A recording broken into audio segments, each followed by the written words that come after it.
Hi, I'm back. It's my first video in a long time.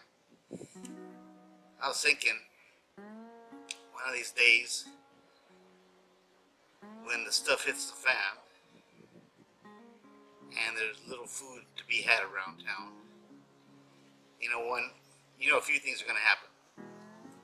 Hunters are going to be hunting all of the big game. They'll be killing the deer, bear, mountain lion, whatever. Fishermen, they're going to be catching all the big fish. All that'll be left is little fish and little rodents, basically, to eat. I started thinking about it, and I started looking into things, and I came across this. It's called a conibear trap. See that? That's conibear trap. That's the trigger. It's called something else. And here's the part that sets it here. It's got 3 different settings, 3 different notches. First one is like hard, medium, and then very sensitive is this last one. The object of this is that you squeeze this end of it nice and tight to open up these to set the trap.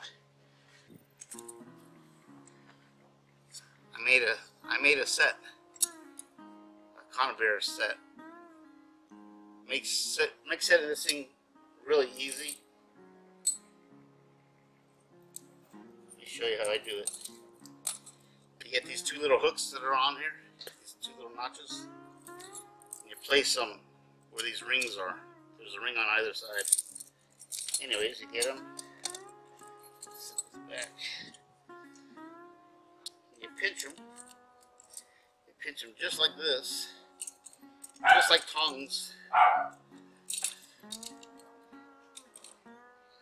You get them. You pinch them open. At that point, once they're open, squeezed, you can hold it with just the bare hand. Do not let this thing go. You let it go, it'll snap your fingers a good one. These are called conibear 110 traps. These are for rats, squirrels, small varmints, maybe a weasel. But basically that's it. Check this out. Anyways, there it is. You put your bait right on those 2 little things coming down. And when an animal comes in, touches it,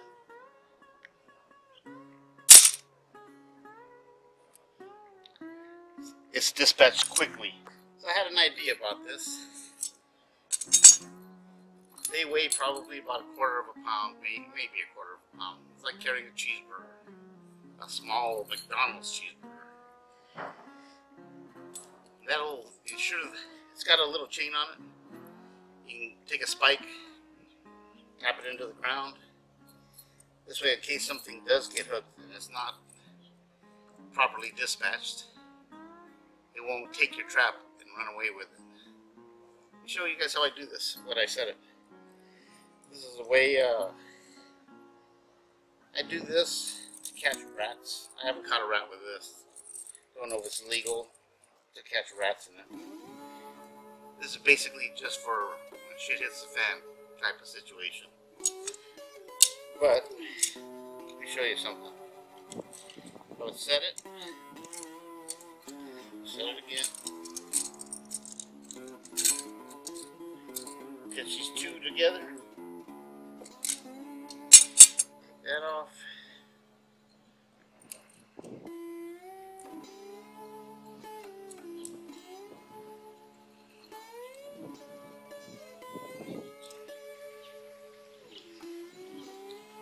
Okay, I'm going to do that just like that.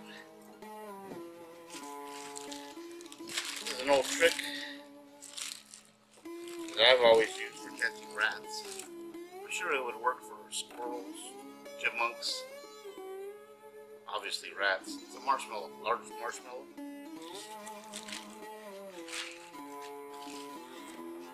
Super duper peanut butter. We all carry peanut butter out on the trail in those little cups. Today we're just gonna set a trap using this, be very, very careful when doing this, that you do not catch your fingers in there. What I'm going to do, I grab it from the top, and I hold it, I put the marshmallow in.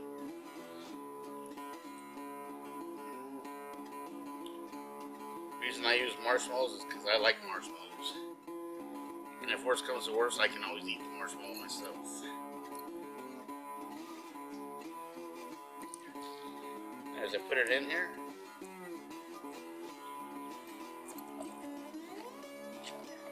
get a little peanut butter,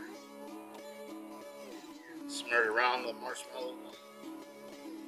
And you guys, if you guys are out hiking or hunting, you can always set this thing up and eat the marshmallows, whatever marshmallows you have left. Eat the peanut butter, good protein.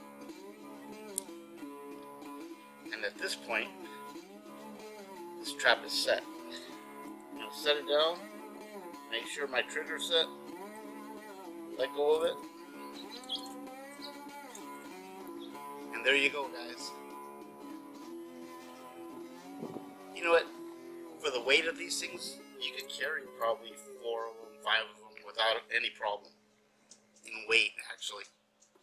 Set them up around the base of trees. If you see nuts falling on the floor, or evidence of a squirrel being around, you can plop these down. Get a stake, like I said. Put the stake in the ground. Always do that, just in case you don't want something walking away with your trap. There's conibear 110s, 220s. 110s are for rats, squirrels, small rodents.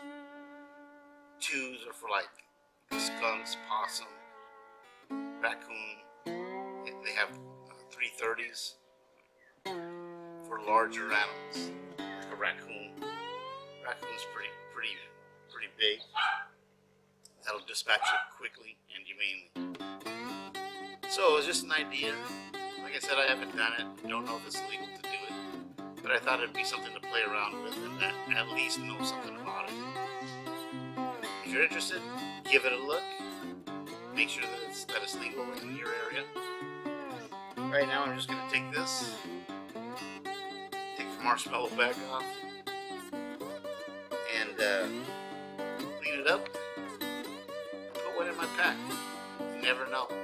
In my get out bag. Might be the difference between you eating and not. Hey, have a good one. Good seeing you guys again. Don't forget to subscribe, smash that bell, and do tell friends. I got lemons, seedless orange, seedless tangerine, persimmons. I got figs, black figs. What else do I have around here? That's it. That's all that I had. I used to have a peach tree. It used to sit right where I'm sitting. Came out one day, it was a windy day, and my backyard looked slightly different. I didn't know what it was at first. Then I noticed that my tree was leaning up against my fence, standing straight up. Got sheared off right at the base. Man, I missed out that tree. Anyways, hope that you guys are having a great day. Get outside, do some fishing, get some hiking done. And if nothing else, call up a friend, go for a short walk. Can't beat it. It's a breezy day today. My foot wasn't hurting. I know I'd be fishing or flying one of my power kites. Can't wait for that. Anyways, have a great day. Good seeing you guys again. Like I said, don't forget to subscribe. Smash that bell. And tell 10 friends.